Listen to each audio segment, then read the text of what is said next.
ముఖ్యంగా కాలేయ సమస్యలు రావడానికి ఈ మధ్య కాలంలో నేను చూసింది ఏంటంటే మైల్డ్ వైరల్ హెపటైటిస్ ఉంటుందండి. కొన్నిసార్లు బ్యాక్టీరియల్ ఇన్ఫెక్షన్స్ వల్ల లివర్ యొక్క కణాల్లో ఇబ్బంది రావటం, రెండోది ఏంటంటే ఫిజియోలాజికల్ జాండీస్ రావటం, అంటే పచ్చకామలు లాంటివి అనిపించడం, ఒకసారి జ్వరంతో పాటు అసోసియేట్ అయి ఉండటం, వైరల్ హెపటైటిస్ ఏ ఎప్పుడైతే అటాక్ అయిపోతుండదో పచ్చకామలు ఎక్కువగా కనిపించడం, కళ్ళు, యూరిన్ లేకపోతే నెయిల్స్, బాడీ ఎల్లో కలర్లో అయిపోయి బాడీ అంతా ఇచ్చింగ్ లాగా అనిపించడం, ఒక్కొక్కసారి రైట్ సైడ్ కడుపులో నొప్పి రావడం లాంటి లక్షణాలు మనకు కనబడుతూ ఉంటాయి.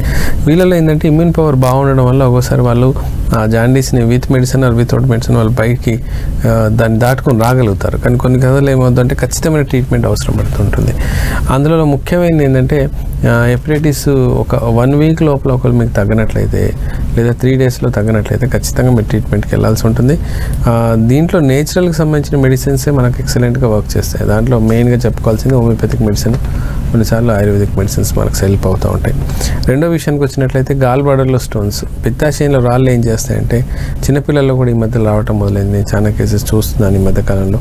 అంతకుముందు తక్కువగా ఉండేవి, అంటే మేబీ ఆహారాల వాటిలో వచ్చిన మార్పుల వల్ల కావచ్చు.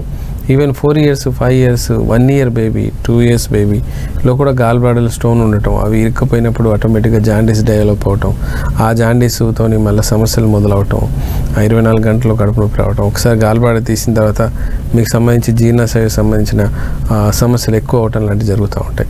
సో చిన్నపిల్లలు అయితే ఇది మేజర్గా ఏంటంటే వాళ్ళ వాటర్ కంటామినేషన్, బయట ఫుడ్ తీసుకోవడం వల్ల మనకి లివర్ సమస్యలు ఎక్కువగా వస్తుంటాయండి.